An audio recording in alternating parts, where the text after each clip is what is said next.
नमस्कार दोस्तों।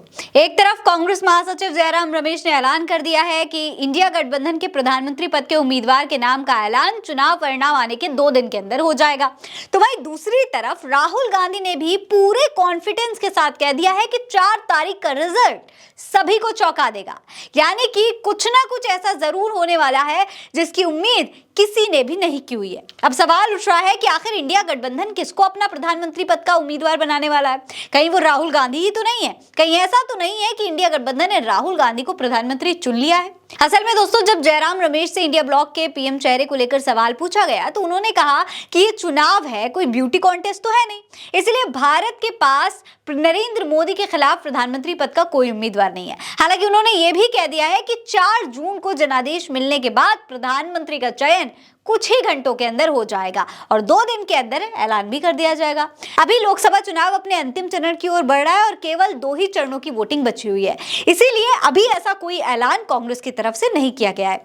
सिर्फ यही नहीं है दोस्तों, जयराम रमेश का ये बयान कांग्रेस अध्यक्ष मल्लिकार्जुन खड़गे के उस बयान के 1 दिन बाद आया है जिसमें उन्होंने कहा था कि 4 जून को नतीजे घोषित होने के बाद इंडिया ब्लॉक के सभी 26 गठबंधन दल की बैठक में आम सहमति से प्रधानमंत्री का चयन किया जाएगा। यानी कि तमाम इंडिया गठबंधन के जो दल हैं वो बैठेंगे और सोच विचार करेंगे कि आखिर किसे प्रधानमंत्री बनाया जाए। सबसे बड़ी बात यह है कि इस बार भी प्रधानमंत्री चुनने के लिए ये वही प्रक्रिया अपनाएंगे जो कि यूपीए ने 2004 में अपनाई थी। यही बात दोस्तों जयराम रमेश भी कह रहे हैं कि 4 जून को लोकसभा चुनाव में विपक्षी गठबंधन यानी कि इंडिया को स्पष्ट जनादेश मिलने के साथ ही 2004 जैसा क्षण देखने को मिलेगा और इस गठजोड़ का जो शानदार प्रदर्शन होगा उसका एक कारण उत्तर प्रदेश में होने वाला बहुत प्रभावशाली बदलाव है।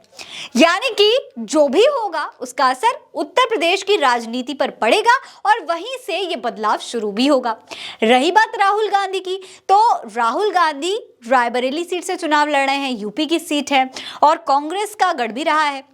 गांधी परिवार और प्रधानमंत्री की कुर्सी का रायबरेली से सफर और ये जो नाता है वो बहुत पुराना है, इसीलिए कहीं ना कहीं ये भी अंदाजा लगाया जा रहा है कि अगर इंडिया की सरकार बनती है तो राहुल गांधी का प्रधानमंत्री बनना एकदम स्पष्ट है। आपको बता दें, रमेश ने यह भी दावा किया है कि प्रधानमंत्री नरेंद्र मोदी एक सांप्रदायिक पिच तैयार करना चाह रहे थे, लेकिन उनकी पार्टी ने इस खेल से इनकार कर दिया है और उनकी गुगली और बाउंसर को भी विफल कर दिया है। दोस्तों, उन्होंने ये भी विश्वास जताया है कि 4 जून को नतीजे वाला दिन 2004 का ऐतिहासिक पल एक बार फिर से याद दिला देगा, जब भारतीय जनता पार्टी अपने इंडिया शाइनिंग अभियान के बावजूद सत्ता में नहीं आ पाई थी, बेदखल कर दी गई थी। जैसे इस बार हो रहा है, विकसित भारत का नारा भारतीय जनता पार्टी दे रही है, उसी को लेकर कांग्रेस ने यह दावा किया है कि जैसे शाइनिंग इंडिया जो इनका अभियान था वो फ्लॉप हो गया था, वैसे ही इस बार इनका ये जो अभियान है, कथित अभियान, वो भी फ्लॉप होने वाला है।